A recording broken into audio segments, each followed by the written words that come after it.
stay tuned to Vinyl Community Podcasts. All right, buddies, welcome back. We are back in the building. This is Concert Buddie, the one, the only.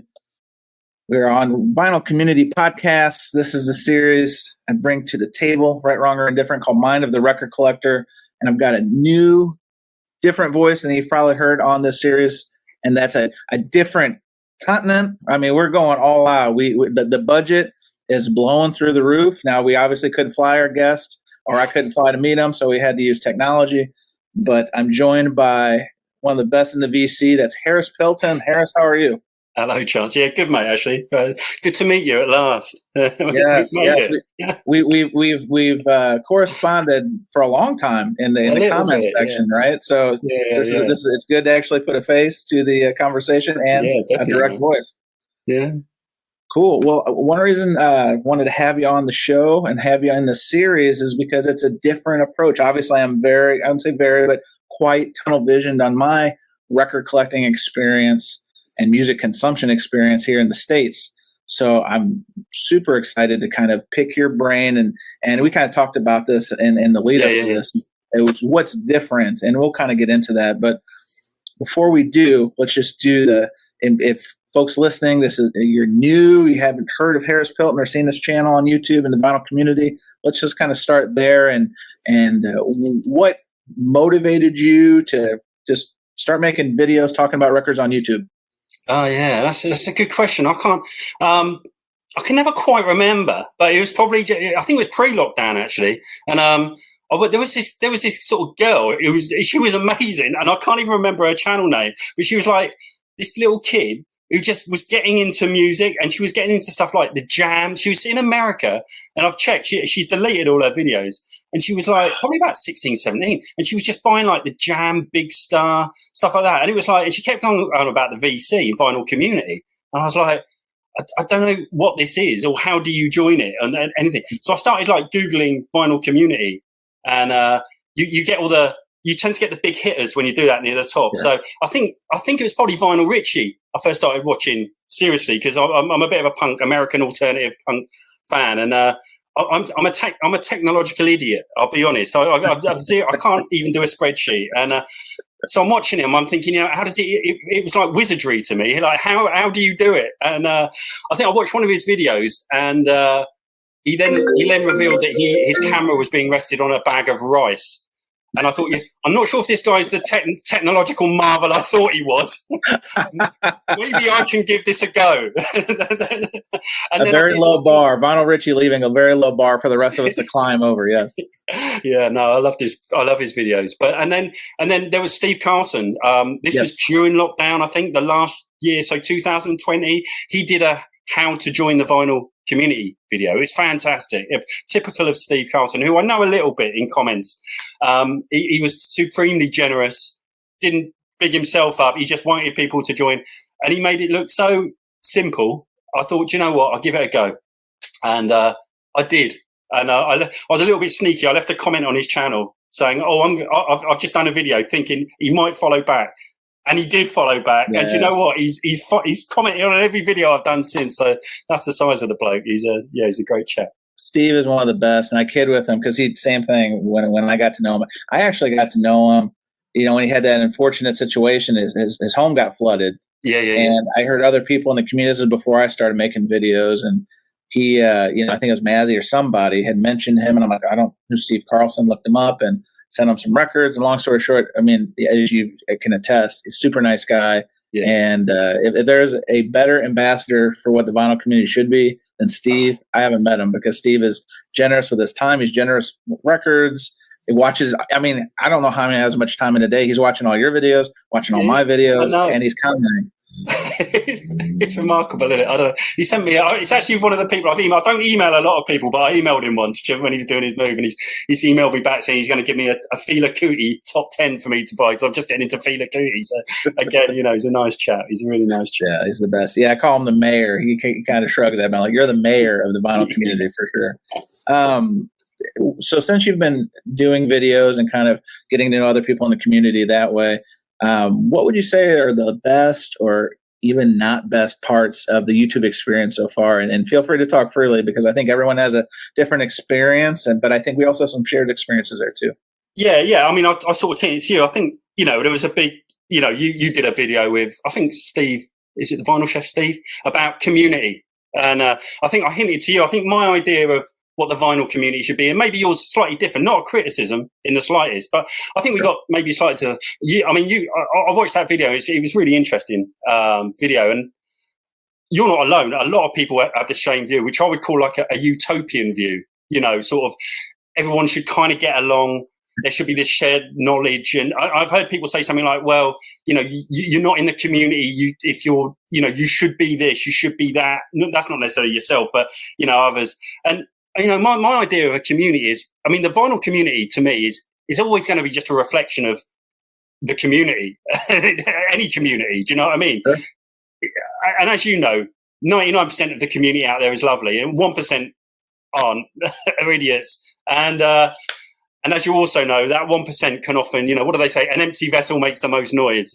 They can often say, I'm quite pragmatic about that. My idea is, I've grown up in vinyl culture for 40 years. I started buying records when I was 11, 10. A lot of vinyl fans are quite, quite quiet guys. They don't, I've met a lot of guys. Vinyl buyers by nature can often be, quite quiet chaps. And I think the vinyl community offers a great sort of space for someone. If you don't want to get involved in everything, just put a video out, talk about music, and just see what happens. I think sometimes, I personally, I don't particularly want to get involved in streams.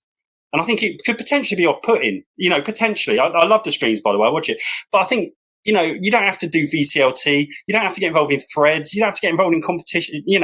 I like the idea of a community just be, as far as, one of the great things about the VC is it doesn't really exist. People have come on to my comment section and said, how do you join the vinyl community? And I've said, I haven't got a clue, mate. All I do is say, hello, vinyl community, and put vinyl community in it. And I think that's quite good, because it means there's no sort of gatekeeping.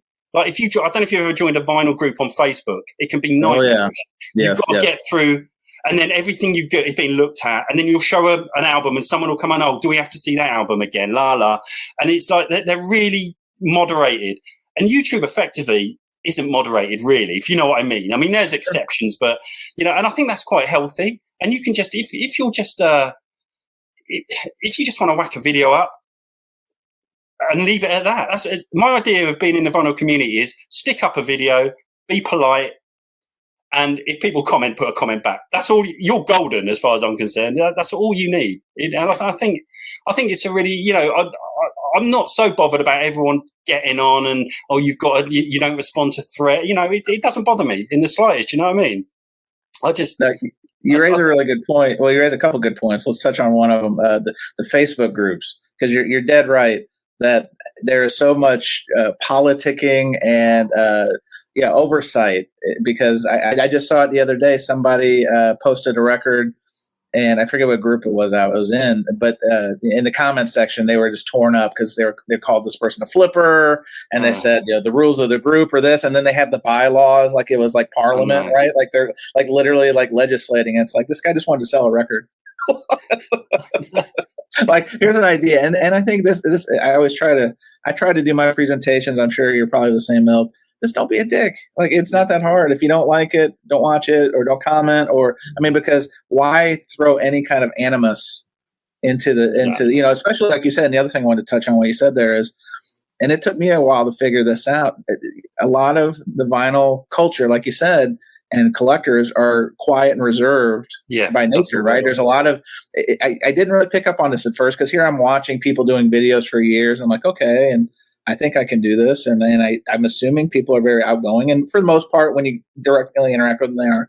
But yes, a lot of people in record culture in particular, at the shop level, at the record fair level, even on the YouTube level, are generally, I won't say generally, not the right word, but there's a lot more introverts than I had anticipated. And that's the word I was looking for, Charles. Introverted, which doesn't mean you're lonely. It doesn't mean you're sad. It just means, and let's be honest, a lot of this stuff, we're putting records on at 12 o'clock at night. It kind of would suit an introverted character. And, I think sometimes, there's this, I see this thing, it's the vinyl community and, you've got to get involved in this and that. And I think that it could be potentially off-putting. I like all those elements, by the way, but I think it's nice to just recognize that people just whack a video up, be nice, treat people with respect. You're done as far as I'm concerned. That's all you need to do. And as I always say, respond to your comments. I mean, that is the one time I think you got to respond to your comments, but that's it. That'll do for me. That's funny. So along those lines, now you've been doing it how long have you been doing it? So since lockdown, essentially a couple of years? It was January 2020. Okay. So in that time, like a lot of us, you probably learned some things. If you could give 4 years ago, Harris, some advice about things you've learned, or maybe a real central thing you've learned along the way, you could give me that feedback back 4 years ago. What would that look like? What would that be?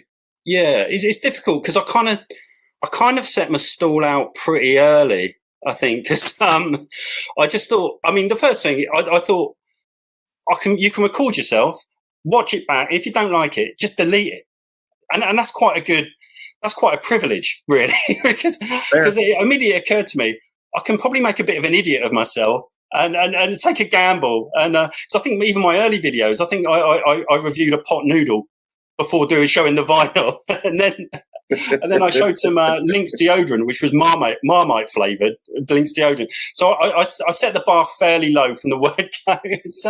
And I've kind of kept going at that level. The one thing I've noticed is although people might consider my channel fairly successful, I get about 800 to 1,000 views per video, something like that.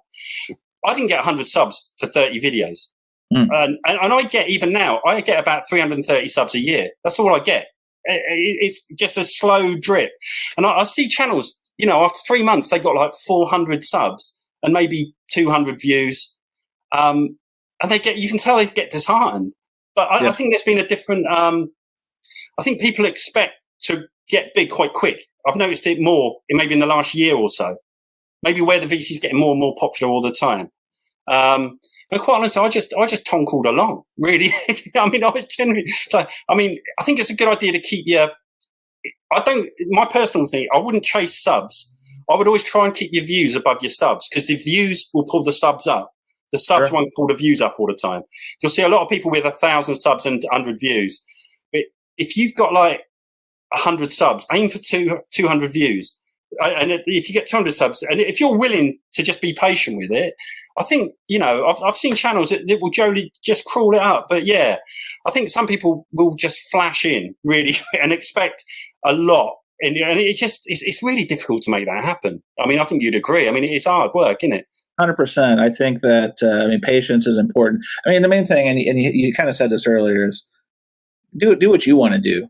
And I think that a lot of people fall trap, because I did it. I'm like, oh, how do you get more subs? Like, how do you promote your channel? So I did some deep diving, and there's a lot of good information. But at the end of the day, I say this all the time: if it's not fun, you should mix it up. You know what I mean? Or or do something different, or that kind of thing. And I think a lot of people, to your point, get very fixated on the numbers to their detriment, right? Like they get so locked in that it discourages. And some people, like I've seen channels come and go in the 2 years I've been making videos, but I've been watching for longer, right? And it stinks, because I think those people had a lot to offer. They just couldn't arrest that feeling of disappointment in their own self, and then kind of figure out a way to make it work for them. So yeah, it's a shame. And you're right. I've never fixated on numbers, although it's not a bad idea to look at the analytics at some point. Sure. Once they start making a bit of sense. And to be honest, the analytics can look a bit baffling at first. But, I started noticing I do these 3 or 4 minute rambles. And as you know, you've got about 30 seconds to get people's attention, because I don't know about yours, my analytics does that when I look at and probably most people's do. So maybe, I looked at that, I thought, let's cut down the intro-y bit and get if you've got some decent stuff, get it up first. It's not like a movie. No one's waiting for the ending in the VC. Nobody's waiting for the ending. They're not going to sit through the plot. If you've got a Beatles Butcher cover, bang it up first. Yes. You only get one chance to make a first impression. That is exactly right. For sure. I see that with people that are new. I think they think, I'll leave the good stuff to the end. Everyone's disappeared at that point, mate. Believe me. It's gone. But and thumbnails are underrated. I use the YouTube suggested ones now, and I think your title's quite important. Yep. I think it's because let's face it, the first thing people see is your thumbnail and your title. And like I'm really into SST records. If I put my top 10 SST records and show Sonic Youth, Dinosaur Jr., Meat Puppets, Firehose, Minutemen, I'm going to get about 400 views. If I put my top 10 alternative records, show the exact same 10 records, and I say it's just sort of, you've got to be a bit more general. And the fashionable thing is to say I don't care about views or subs, and in a way I don't, but I only do this to talk to people about music. So you want to get more views and subs. I think the difference for me is I don't do other things. I don't do Instagram. I don't do contests. I just put a video up, and I think if you want to hop on, please do. If you don't worry. But I just do it hoping people will hop on. So I do want to get as many views and subs as possible, but just kind of on my own terms, I suppose, would be a good way of putting it. Yeah, it makes a lot of sense. One thing that I was excited to talk to you about, and we can kind of dig into it, and then we'll talk about maybe your own record collecting journey coming up.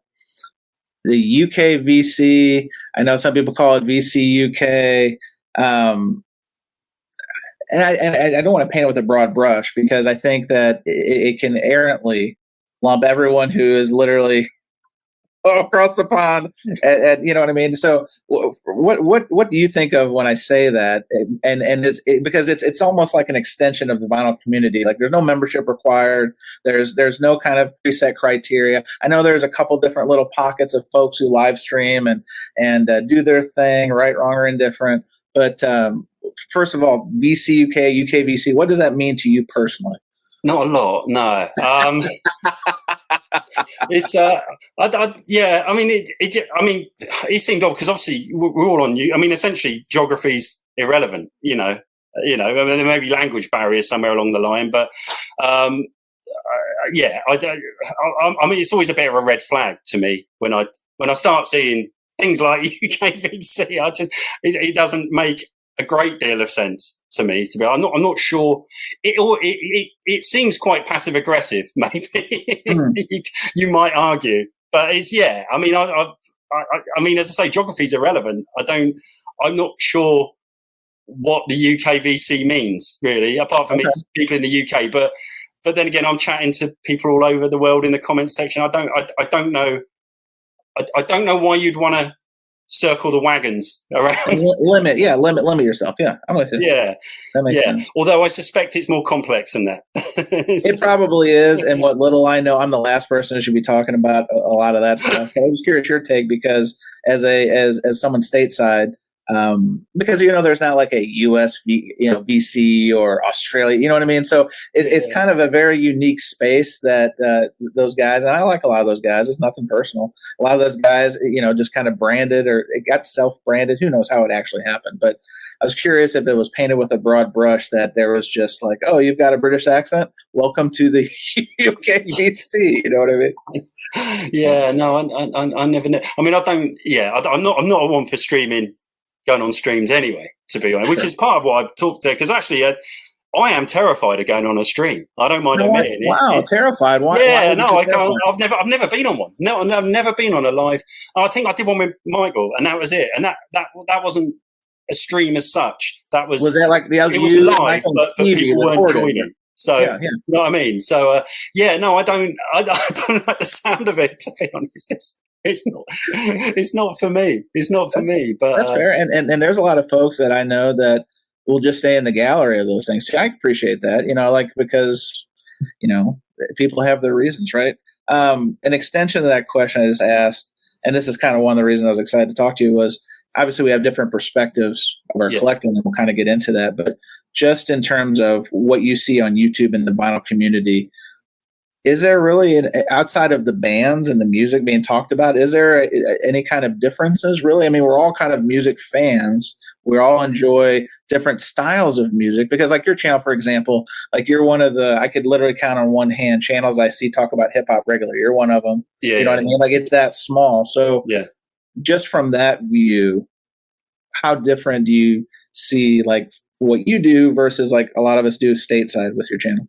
Yeah, I mean, if I could speak sort of quite generally UK, US as well, because I was thinking about it before, actually, because I think the first thing is, in terms of the records, I think if you watch Ian stream and they do a year, ranking the obscure, Yep.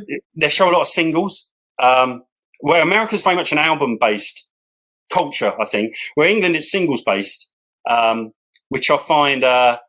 I was thinking about it, and I think there's a reason for it. It's because in America, you could get in the charts, so is it the Hot 100 or whatever, on airplay alone, just airplay.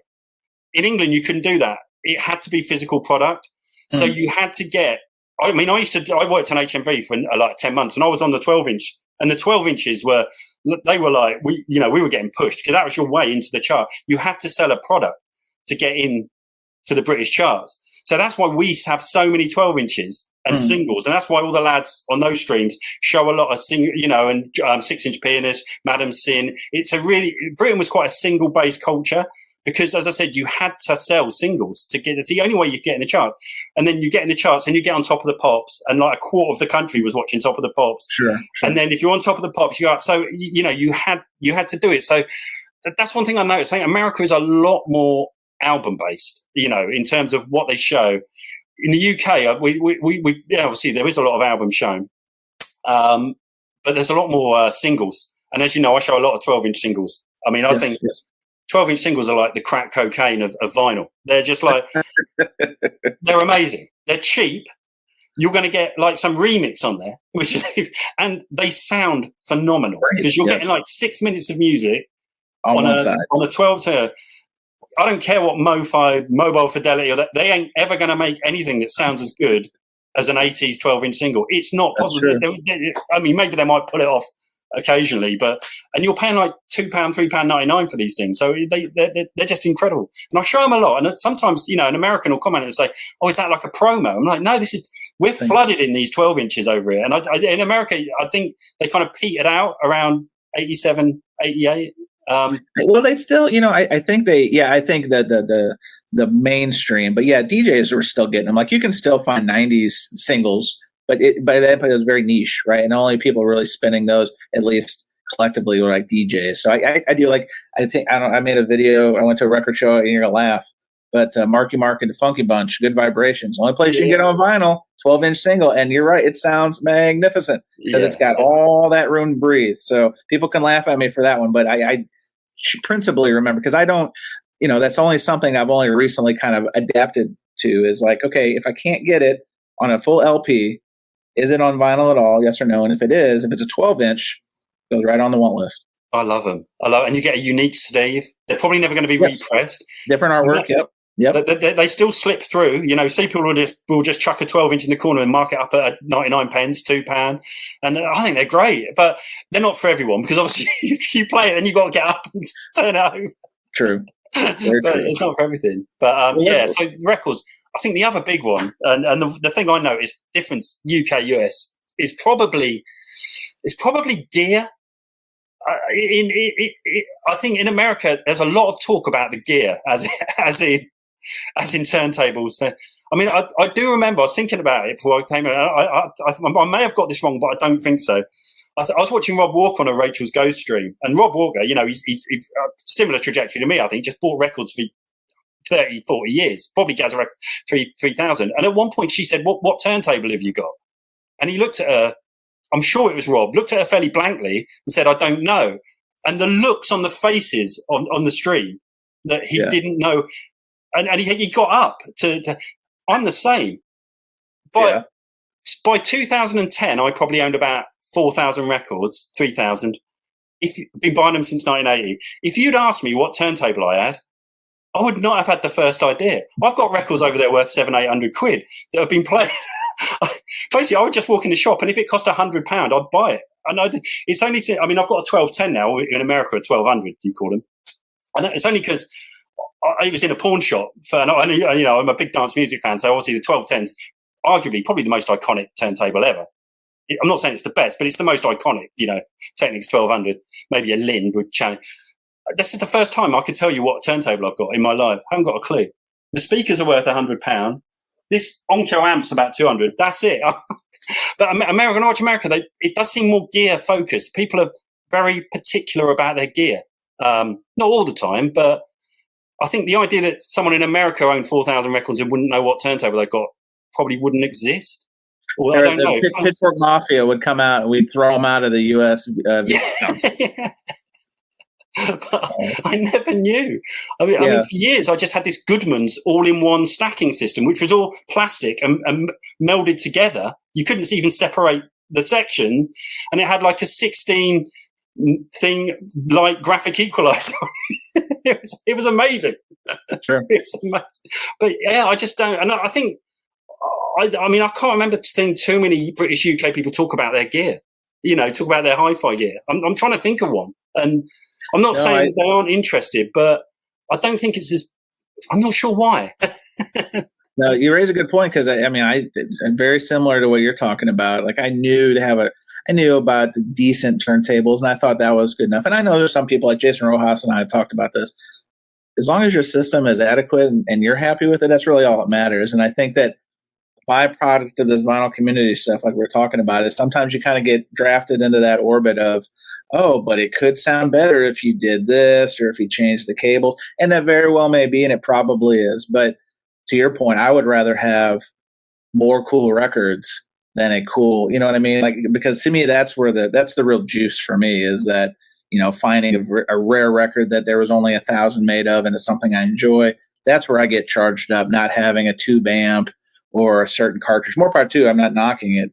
Brings them happiness, go for it. But yeah, you're exactly right. I didn't really talk gear. My record collector, my small little record collector orbit before YouTube, we didn't really talk a lot of gear. Maybe it would come up, what kind of turntable you have, just casually, not as a qualifier of, well, you don't have a Riga. And yeah, I mean, as I said, I know the 12. I am getting more into sound. But I mean, that's why I buy the 12s, because they sound amazing and they're cheap. And I mean, ultimately, I suppose I'm leading on to another thing, that the whole world of audiophile, which I can't, it leaves me completely befuddled. It really does, because I want to get the best sound I can, but I'm not going to pay it, $150 for something which, in my opinion, ain't even the best sound you can. It's everything's separated and boosted, and on my channel, I mean, I said I didn't think these things sounded any good. That's before it all blew up, with MoFi and that. There's evidence of me saying I've heard these things and they don't sound very good to me. I mean, if I was an audiophile, I would put the money into a decent system, and then I'd just spend the money on early-ish pressings. They don't have to be first pressings. Just if you're into Floyd, get an early 70s pressing or a 70s pressing. You're going to be fine. Or go with a reel, tape reel. I've heard Dark Side on one of those tape reels. You know that? Reel. Mm-hmm. Oh my god, yeah, that's awesome. And I don't even like Dark Side of the Moon. Don't be telling me this stuff, man, because I'm gonna, you know what I mean. I'm just gonna plant that seed in about 6 months. I'm gonna see one somewhere, and I'm like, reel to reel. Come on. Oh man, that was crazy. Yeah, they sound amazing, but obviously not particularly practical, if I'm honest. Very true. Very true. Yeah, well, let's talk about. We'll kind of change subjects a little bit, get off the YouTube piece, and talk about your collecting journey, because you did kind of say you've been collecting since 1980. Since I think you said you're 11. What started you collecting the physical media like that? And inside of that journey, did you detour like a lot of us did when CDs came in and offload records, or did you keep your records or keep most of your records? Kind of walk us through that. Yeah. So, I mean, I started, by the way, I never said I never would say I collect records. I just buy records. Okay, fair enough. And then one day I woke up and I had a collection. It's not. I've never said, because when I think of collection, I think of like art collecting, but it's to be admired sort of thing. Whereas I always say I've got like a working record collection. Like I only buy records for one reason, and that's to play. That's the only reason I buy.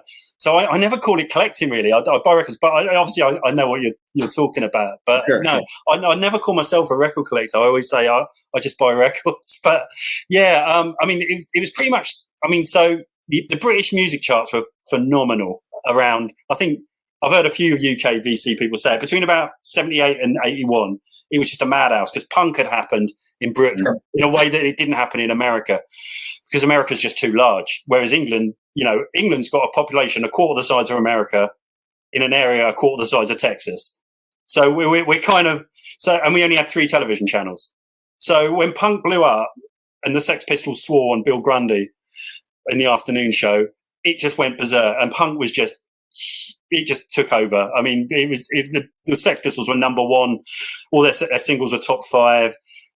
They were the headline news everywhere. And you know, the Ramones were massive in England, where in America they were playing in the back of clubs. In England, they were playing to 2,000-3,000 people.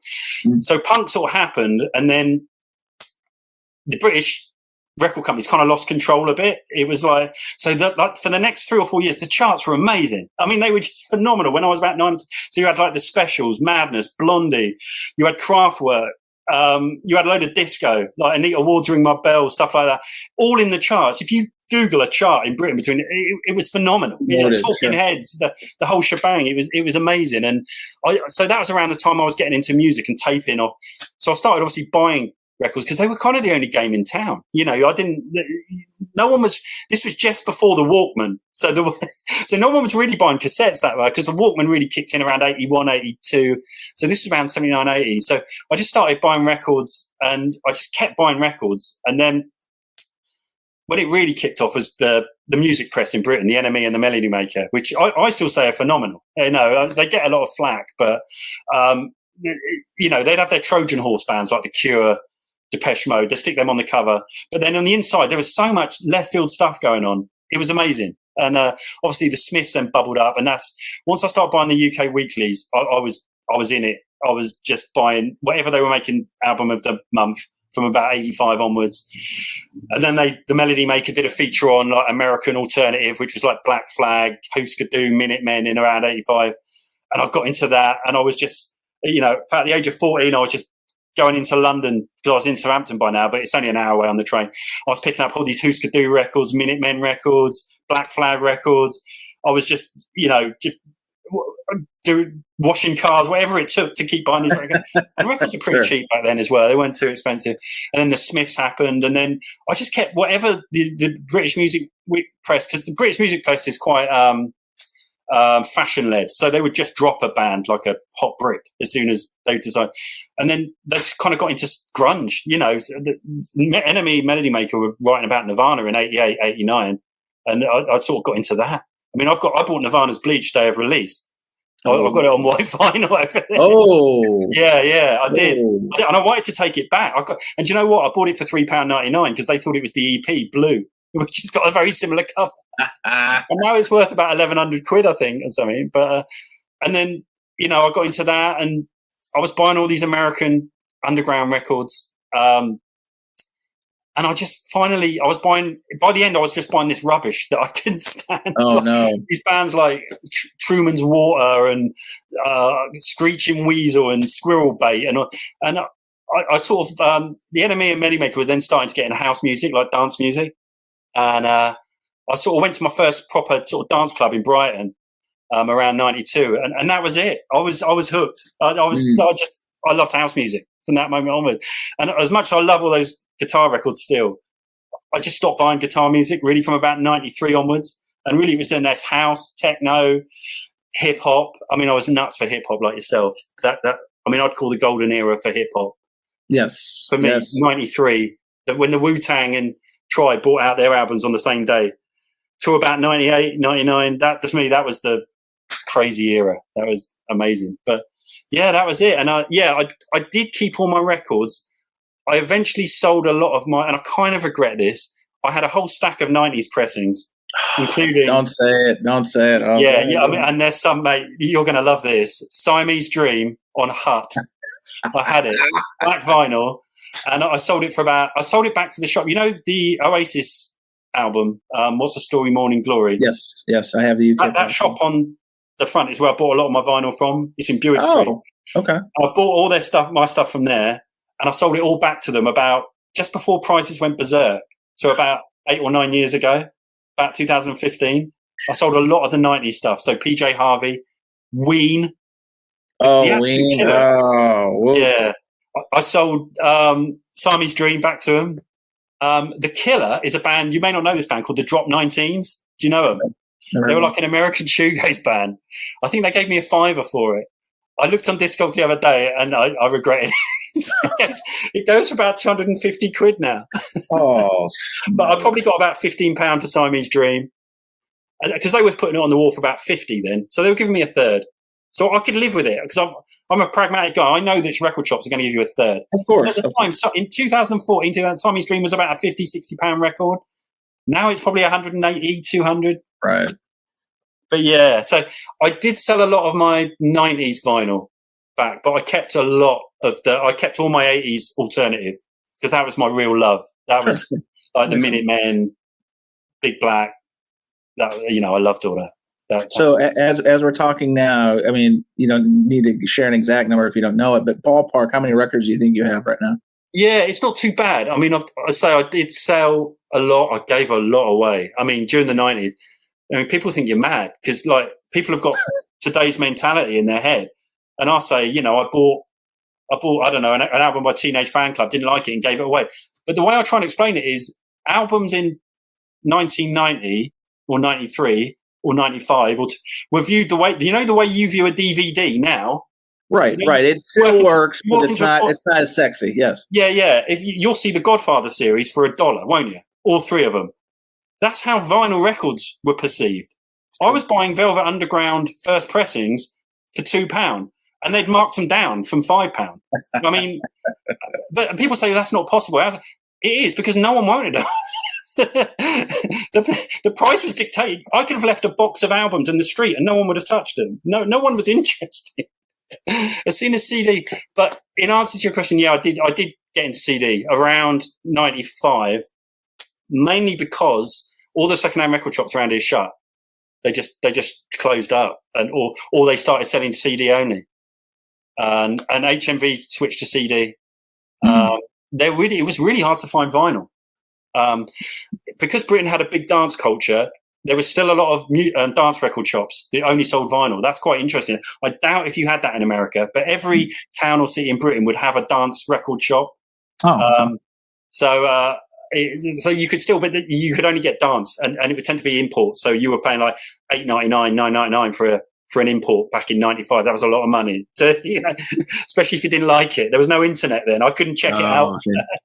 Following up on the collection piece, kept your records, so you're smart, but you kind of pared it down, which makes sense. What do you think about and I'm going to use this air quote, vinyl renaissance, right, of the last, let's call it, I mean, it's been longer, but let's just say the last 5 to 8 years, particularly like we talked about audiophile stuff before, now. And one thing I really want to get your feedback on is like U.S. jazz. The U.S. jazz, like you watch a lot of videos, U.S. jazz is very popular, the reissue stuff. What do you think about that? Not just the boom of people getting into reissues and that sort of thing, but then kind of the niche thing about jazz as being very popular, at least stateside. What are your take on that? Yeah, I mean, I'm all for it, because I used to.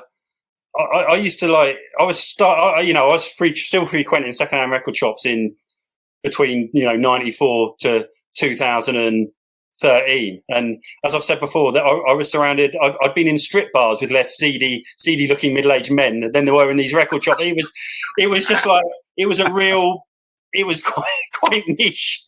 There weren't a lot of us, and it was a strange. I suppose the downside is records are now so much more expensive. True. Yes. I mean, seriously, and I mean, 2013, I was still buying stuff like Public Image Limited's second edition, like metal box for £8, £9. That's right. £50-60. I like it. I like the vinyl renaissance because it's just breathed life into the culture. I'll take the hit on the price. Because I wouldn't be doing things like this. I wouldn't be talking to you. There wouldn't be. Well, okay, there was a vinyl community, but I like that the shops are buzzy. I like it. I like stuff's getting repressed. The problem I've got with the repress is the quality of the represses. Yes. It's really problematic for me, and it's the biggest disappointment. And there are practical reasons. Up until 87. There were hundreds of pressing plants. Those pressing plants were mastered and done by guys or women who had been doing it since 1970. They were brilliant. Yep. Any pressing plant had about 100 women in white lab checking one in every 5 records. There's that picture of Rubber Soul on the internet where these women are checking, every 5th record. Yep. That just simply doesn't exist anymore. There aren't that many pressing plants. The ones that are completely overrun. So it's not possible to have the Q&A. And the expertise is probably dead. These guys or women who did the mastering or whatever it takes. I don't know enough. But, to lacquer a record mastering, don't exist. I don't think the expertise is necessarily there. And I've got to say, I struggle with a lot of new pressings. And I know you have. I remember seeing a video of you. You just had enough. It's a catch-22, as we say here, in that I'm glad they're reissuing a lot of things, and I'm glad that more people are getting to the hobby. So there's a lot of positives. You hit it right on the head, my friend. The quality, the QA is, and you'll hear a lot of the labels who do videos and do media say that they put a lot of, I'm sure in their mind, they think they do, but you're exactly right that the tribal knowledge, if you will, of people who had been in those roles 10, 20, 30, 40 years, it's gone. And sure, they probably passed it. And but to your point, it's a numbers game. There's less pressing plants. There's less people who have had that long history of subject matter expertise. So just from that alone, there's going to be fault. Now, the one thing they can control is the quality assurance, the QA, the QC. And I got to be honest, it is exactly what you said. It's the most disappointing piece of collecting new records. It's the biggest turnoff to me for new records. I'd rather hunt for a used record. I've talked about this before. Yeah. It just makes it's more enjoyable to find it myself, find it in the wild, get an older pressing because I do believe in kind of reusing things, that sort of stuff. But the quality is better. You just know it is. And nowadays, I mean, and I'm not trying to single anybody out, but like third man pressings are notorious for being warped. I don't know why. It's just a matter of it's science. Let them cool. Let them, you know what I mean? Let them sit there for a second. But anyway, I don't want to get off on a tangent, but you're exactly right. That's the biggest turnoff in the hobby to me today is new records. That's why last year I made a video and I was trying to talk about my top 10 new vinyl purchases. I didn't even have 10. I think I had 8 or 9. I was being very liberal with the number, but it's true because it's such a turnoff that it is a crapshoot, mate, isn't it? I mean, and it's a shame for me because there's a lot of 80s albums which are now going for 200 quid, which I'd love to buy. And I'll be honest, mate, I just don't do it. And, sure. I bought most of my records between 79 to 94. I can say in all honesty, and some people disagree with this, but I never had a bad pressing. I can think of one where there was a physical, obvious scuff. So something had gone wrong. Someone's put their finger on it or something. Yeah. I never had a crackly pressing ever. And this was with paper sleeves, inner sleeves. Yes. I never had one. And now it's trepidation when I put a record on. I'm just like, and I've got no reason to say this. I'm not bitter. I want these records to be brilliant because they're saving me a fortune because it means I don't have to pay 200 quid. I can pay 20 quid. But yeah, mate, I know. I think it sounds like, we've got the same similar thoughts on that. It is a bit heartbreaking. I don't know what the answer is either because it's only going to get busier and busier for those pressing plants. It's true. I don't know. Well, talking about the prices of vinyl going up, and obviously not to spend a lot of time on new vinyl, but new vinyl is more expensive. But the used vinyl, obviously, by attrition, or, is just being lifted in that kind of orbit too. Tell me about current day.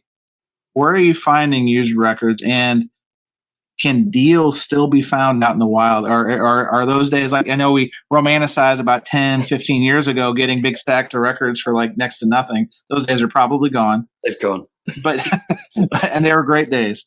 But nowadays, I mean, do you hit on anything out and about, and where are you finding used records? Yeah, I never buy off Discogs ever. I think it's possible in England to talk. This is what I'm finding. I've got a theory. I'm noticing, because I go to record fairs. We have a record fair just down the road here, which is really good. It's not the best, but it's pretty decent. And there's a lot of charity shops. And in England, we've got geography on our side. As I've explained, we're scrunched in. Sure. I'm within a square mile walk of 25 charity shops. Not all of them will have vinyl. I'm also very lucky. Do you know Oxfam, which is the biggest sort of charity chain? They're called Oxfam. It's probably like Goodwill for us in the States. Yeah. Oxfam is a particular name for I've actually got an Oxfam Music, so they just have vinyl. Oh, wow. So I think what happens if someone passes away or donates, it all goes to a central bit, and they probably pump out the best stuff to Oxfam Music. That's my gut feeling, because they have a lot of good stuff. And I've got to say that they're pretty sensible down there. So, for instance, they try and price under median. They've got a balancing act, because let's take this, an original of The Queen is Dead by the Smiths. I'm thinking at the current value, that's about a £45 record, I think, an original. Queen is Dead, 40 to 45, I believe. If they put that on at £5, they're going to have record dealers and flippers queuing around the block. If they put all the Pink Floyd's Dark Side on for a £5, the Black Sabbath first four, if they put them on for £5 and £10, which is what people argue they should do, they're going to have record dealers will take the lot and just flip them out. If they put them on at Discogs Median, okay, you don't pay your staff. So what they do on that one, they kind of come in around 30% under Discogs Median. So that Queen is Dead, they'd probably put it on for about 25 to 30. So it puts the flippers off, because there's not enough meat on the bone for them anymore by the time they've paid on petrol. But it means you can get them a little bit cheaper, and it's pretty good. And I think, as I say, in England, we got geography on our side. We've got a lot of charity shops. We're all squashed in. There's going to be charity shops that people pass by. I'm sensing in America, it's harder. America, by its very nature, is a more competitive country. I've worked for American companies. That's not an insult. I've worked in aerospace companies. America's a slightly more competitive as a country. I get the feeling you've got these sort of out of town sort of markets and that. If they get decent stuff, probably they kind of get flooded straight away. Is that what you found? Definitely. In England, you've still got a fighting chance, I think. I think in America, I've watched these American videos of people flipping through antique fairs. You don't see a lot of very good stuff at all. No. In England, you don't either, but you find a bit more. You'll still find a Cure. You still might find a Depeche Mode, and stuff like that. I'm also finding the record fairs are interesting, because I'm finding that I think there's a lot more punk showing up. I think we've leveled off a little bit. And I think blokes who were buying punk are now about 63 to 65 years old. And I think that's the age you start offloading your collection. And I think we've hit a strain of people offloading their collections, because I'm finding stocks getting better, and maybe prices are evening out in the UK. Stuff like Susie and the Banshees, the Specials. Well, actually, the Specials is pretty expensive at the moment. But the Cure, an early punk. I think I just get the feeling that people are selling off their collections now. I'm seeing some decent stock out there, and the prices are just leveling off a bit. But I don't know. I suspect you'd tell me something different. No, it's an interesting take, because I hadn't really thought about that. But at that kind of age demo, people do kind of start thinning the herd deliberately, because obviously they're downsizing their homes. They don't have as much space, etc. That's an interesting point of view. I will say, the charity shops or the thrift shops in the States, it's a bust. And it's a bust for a couple of reasons. One, so many people collecting now. Two, you've got a lot of people who, with the advent of Discogs and eBay, who would go to the charity shops to flip. So, it's a very similar kind of pattern. But there's no kind of oversight, like you said, that they were kind of putting in place there at Oxfam. And the other piece is, the antique malls. So we would have a lot of like resale shops. They were just throwing them out as true, just kind of antiques, tchotchkes. And now they've kind of gotten wind. Again, you see the media and they're like, "Oh, vinyl is back," and then they think, it's like anybody else. I'm sure it's that way over across the pond, that they think, "Oh, that big stack of records that Grandma had up in the attic, I'm sitting on gold. It's black gold, and it's a bunch of junk." And then they put it in their shops, and it's like $10 or whatever for Herb Alpert. You know what I mean? So I'm sure it's similar in that sense. But the last straw to me, and this is a reason I don't really do the thrift anymore, is when Goodwill, which is the big national chain in the States, they set up their own website, not just for vinyl, but for video games or any kind of things that could really bring in high value. And then the competition, you're exactly right. Then it became an online battlefield. Yeah. And it was a deterrent. It's very similar to kind of like Whatnot. Have you done Whatnot? I know of it. It's not as I said, I'm very lucky that I never need to buy online. No, or anything like that. Or that's a good place to be. Yeah, because the online thing is the competition is exactly right. It's also a turnoff, because I'm always looking for new places to find, places to buy. But so I'm finding everyone else is too, or a lot of people are. And so then the competition piece, even at you were talking about the record fairs, Yeah. Very similar to me. That was the last bastion of still finding good deals, and they can still be found.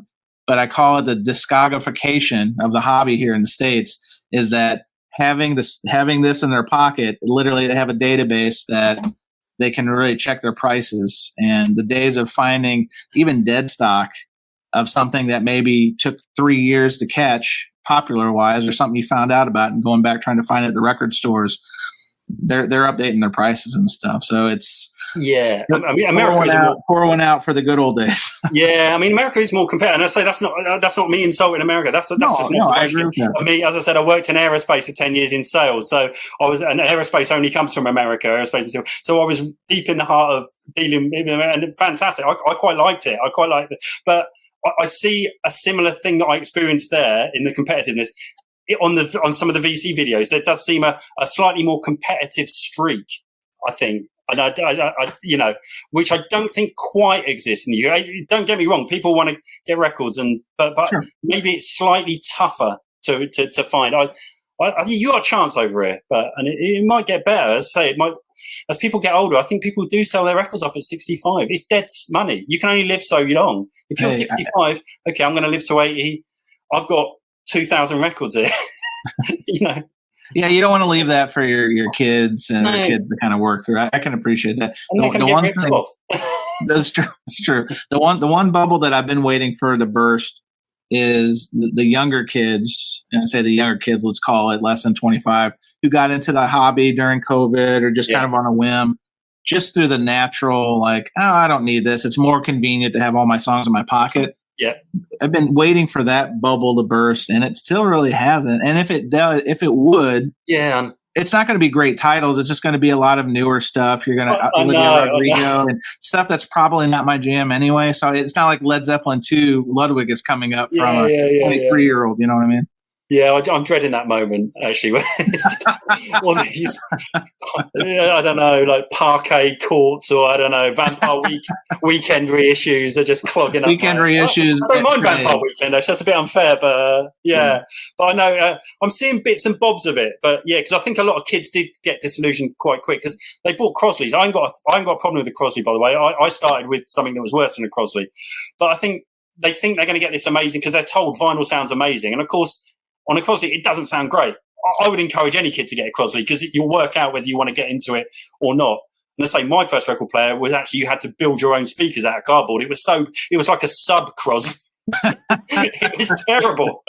But I do think a lot of kids buy their first 10, 20 and then just think, nah, maybe I'll stick to Spotify or something. But a lot of kids love it as well, don't they? They just, they really get into the hobby. So yeah, I love it. All right, well, we've made it, Harris. We've made it. Lightning round time. Now, these, if you're familiar, and folks who may not have seen these broadcasts or listened to this podcast before, we just ask a couple of lighthearted questions, kind of round out the conversation. So I'm going to hit you with this one. Tell me about the most memorable live show that you've seen. Who was it? What made it so unique, etc.? That is really easy because it was my first ever gig. It was about February the 8th, 1988. You have the exact date. Yeah. Oh, it lives long in my memory. You'll find out why in a minute.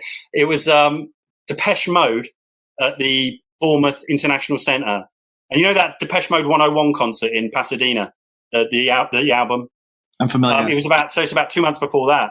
But in England, they weren't as popular as America. They were tailing off a little bit. So I saw them in this place that just took 4,000, and they were at the top of their game. The sound was insane. It was just like the bass was ripping through because, I mean, they must have been cash rich, Depeche Mode at the time. The system was insane. The most memorable thing is they had a support band from France, and the lead singer, who was female, did a striptease, which... So it really was a night of firsts for me. It has to be said. Are all concerts like this? What is happening? Yeah, I know. It was amazing. It was phenomenal. I can't remember what they were called now. It will come back to me. But it was a phenomenal gig, by the way. I mean, at the time, I didn't want Depeche Mode to come on. When they did eventually come on, I was just like, the sound. I mean, it was phenomenal. And when I heard that they came on to Behind the Wheel, and I still, whenever I hear Behind the Wheel, oh my God, right back. It was crazy. It was a crazy night. It was Love it.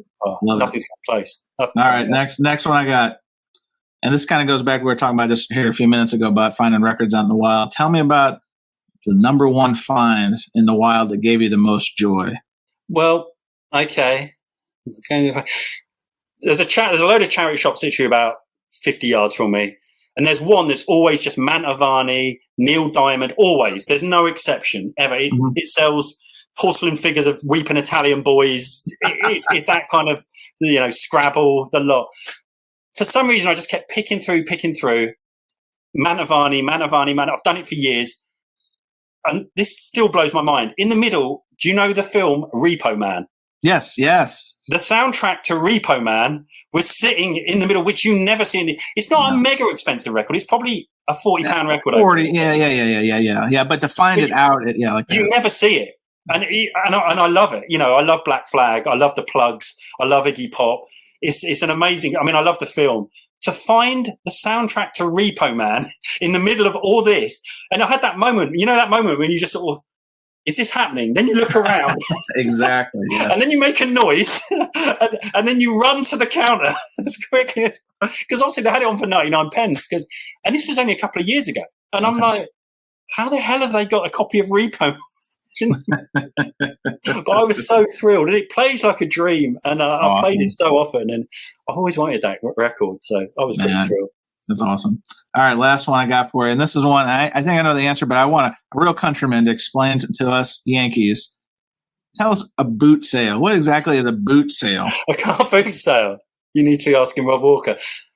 Well, Rob Walker's the one who uses it the most, so I'm going to ask you because Walker will take me down a trip I don't need to go down. Well, actually, there's someone in the UK is better. Dale Gatefold 33. He's a real boot sale. So basically, I haven't been to one for years. If a farmer or something owns a field, it like say, bring your cars along. You'll pay £6 or something like that to bring your car, and then you either put all your stuff, and it'll be weeping Italian boys, ceramics, jigsaws with pieces missing. Sure. Trainers sell well, as you call them, sneakers. They sell well. If you've got child sneakers, you can retire. And of course you do get vinyl, and people will either put it in their boot or more likely just lay a blanket out. Asking 800 cars to turn up on a field with poor drainage may seem like a good idea. Not in Britain, where it just rains continuously. I've actually seen tractors pulling people out. Oh my gosh! Rob Walker lives in Manchester. He must have to turn up with a snorkel and flippers because Manchester never stops raining ever. It's summer because it's not torrential rain in Manchester. It's just rain. It's mild. That's essentially it. You pay £6, you take your car, you lay it out. I don't go too much anymore. I used to as a nipper as a kid, but that's essentially it. And you will get people who sell vinyl, and it can be an absolute. It's feast or famine. You'll either get people who know what they're doing, or you'll get someone whose son has left for university. He's got all his records. His mum's decided to knock them out at £2 each. Yeah, it's turquoise Zeppelin. Yeah. Would you take a tenner? Yes, love. It can be good. If you can hit a seam, it can be amazing. But that's essentially what I don't understand why America don't have them. Why don't you have them over there? We have. So the only thing I can compare it to is we have what's called flea markets. It's a similar idea that it's usually like a very remote piece of land. Sometimes they have buildings bought on where they sell food on the inside. But people just put out their wares on a blanket, or they'll have tables. And weather be damned. I mean, it could be really dusty, it could be rainy, but these people are. My father explained to me a long time ago what the flea market means, but I just know it was every once in a while you find something neat, but a lot of times it's a bunch of junk, and it's not really my scene. Yeah, that's pretty much the same story. But you look at if you watch Dale or Rob, they find some absolute gold dust there. To be honest, so, love it. Well, Harris, I'm so glad we could do this. Yeah, definitely, man. Great talk, great conversation. Maybe there will be more countrymen coming to the masses that want to have these conversations. Now that you're the tip of the spear, you've broken the ice. But real pleasure. The channel is it's his name. It's simple as that. No bells and whistles. Just look up Harris Pilton on YouTube, and you will find my man. Great conversation. Thanks for joining us, sir. Good man. And that was another trip around the turntable. Thanks for listening to Vinyl Community Podcasts.